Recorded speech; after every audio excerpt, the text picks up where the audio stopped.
Official اس کو روکنے میں ناکام ہوئے ان کو خلاف کارروائی کی گئی۔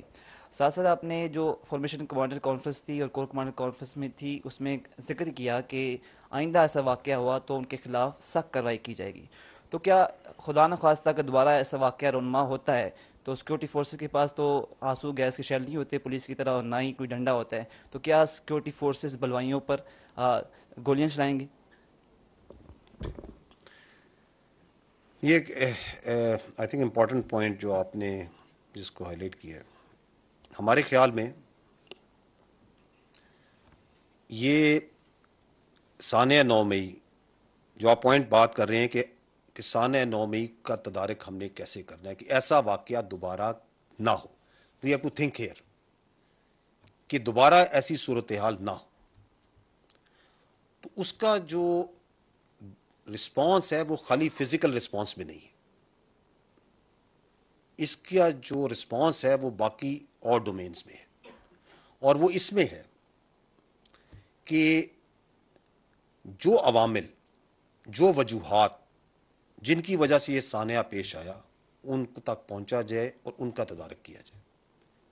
اور اس کے لیے ضروری ہے کہ وہ لوگ جو اس واقعے کے پیچھے تھے، جو اس کے منصوبہ ساز تھے، ان کو بے نقاب کر کے ان کو کیفر کردار تک پہنچایا جائے. اور اس کے لیے یہ کام کرنے کے لیے تمام مکتبہ ہے فکر کے لوگوں نے کام کرنا ہے. اس میں دانشوروں کا بھی رول ہے، اس میں سیاستدانوں کا بھی رول ہے، اس میں عدالتوں کا بھی رول ہے، اس میں میڈیا کا بھی رول ہے. اس میں ہم سب نے مل کر اس سوچ کی نفی کرنی ہے تاکہ یہ واقعہ دوبارہ پیش نہ آئے. ہمیں اس بات کا اندازہ ہونا چاہیے کہ مملکت پاکستان کو سب سے بڑا خطرہ اندرونی انتشار سے ہے، اور اس کی 2 شکلیں ہیں.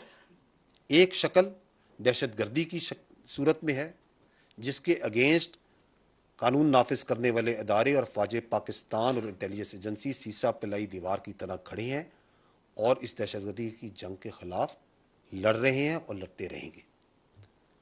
اور دوسری شکل اس اندرونی انتشار کی اپنے مذموم سیاسی مقاصد کے لیے عدم برداشت میں ہے، جس کا نقطہ عروج آپ نے 9 مئی کو دیکھا. میں آپ کو یہ کہہ سکتا ہوں کہ اگر ہم نے اس اندرونی انتشار کا راستہ نہ روکا تو یہ بیرونی یلغار کا راستہ ہموار کرے گا.